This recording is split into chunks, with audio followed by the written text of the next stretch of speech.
வணக்கம். வாங்க சமைக்கலாம். இன்னைக்கு என்ன நம்ம சமைக்க போறோம் அப்படின்னா, ரொம்ப சத்து நிறைந்த முருங்கைக்கீரை சட்னி.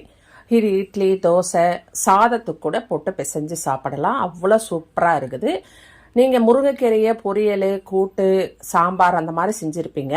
இந்த மாதிரி சட்னியாக ஒரு தடவை செஞ்சு பாருங்கள். அவ்வளோ சூப்பராக, அவ்வளோ டேஸ்ட்டாக இருக்குது. சாப்பிடாத குழந்தைங்க கூட சாப்பிடும். நம்ம கீரையை காட்டினா சாப்பிடாதுங்க. அதனால் அந்த மாதிரி குழந்தைங்களுக்கு கூட நம்ம இந்த மாதிரி சட்னியாக செஞ்சு தரும் பொழுது அதில் கீரை இருக்குது அப்படின்னு சொல்லி அந்த குழந்தைங்களுக்கு தெரியாது. அவ்வளவு சுவையான, டேஸ்டான, சத்து நிறைந்த ஒரு சட்னி. இதை ட்ரை பண்ணி பாருங்கள் ஒரு முறை.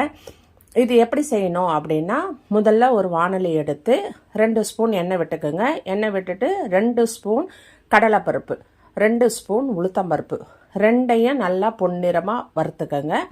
ரெண்டையும் பொன்னிறமாக வறுத்துட்டு அதாக கூட நீங்கள் வேர்க்கடலை தோல் நீக்கி அதையும் போட்டு அதையும் நல்லா அதில் வறுத்துக்கங்க ஒரு 2 நிமிஷம். 3ம் நல்லா வறுந்த பிறகு, இந்த பருப்பெல்லாம் வறுந்த பிறகு ஒரு 1/2 ஸ்பூன் சீரகம், ஒரு 6-7 வரமிளகா, காரத்துக்கு ஏற்ற மாதிரி. இன்னும் கூடுதலாக வேணும்னா கூடுதலாக போட்டுக்கோங்க, குறைவாக வேணும்னா குறைவாக போட்டுக்கோங்க. நான் 6 மிளகா வரமிளகா போட்டிருக்கேன். போட்டுட்டு ஒரு கொத்து கருவேப்பிலை, ஒரு 4 பல்லு பூண்டு உரிச்சது, அதையும் போட்டு நல்லா வதக்கிட்டு அது கூட ஒரு தக்காளி, ஒரு 1/2 கப்பு தக்காளியும் கட் பண்ணி போட்டு அதாக கூட நல்லா வதக்கணும். நல்லா வதங்கி வரும்பொழுது நல்லா ஆஞ்சி எடுத்த சுத்தப்படுத்திய முருங்கைக்கீரை 1 கப்பு, நல்லா அந்த 1 கப்பு முருங்கைக்கீரையும் அதாக போட்டு நல்லா அந்த பச்சை வாசனைலாம் போய் அந்த கீரை அதிலேயே நல்லா வெந்துடணும் அந்த எண்ணெயிலேயே. அந்த மாதிரி அதாகூடவே நல்லா வதக்கி நல்லா சுருண்டு அந்த கீரை வரும். அந்த மாதிரி வரும் பொழுது இதுக்கு ஏற்ற மாதிரி சின்ன சைஸு, சின்ன எலுமிச்சை சைஸை கூட சின்ன சைஸு புளி கொஞ்சம் போட்டுக்கோங்க.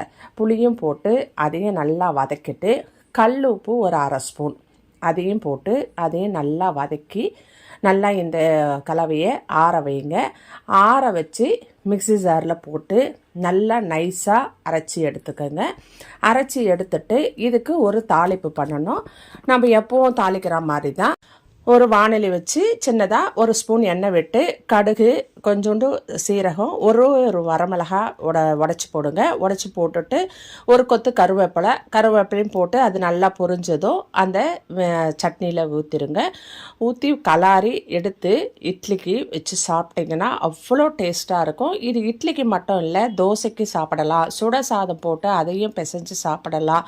இந்த மாதிரி இது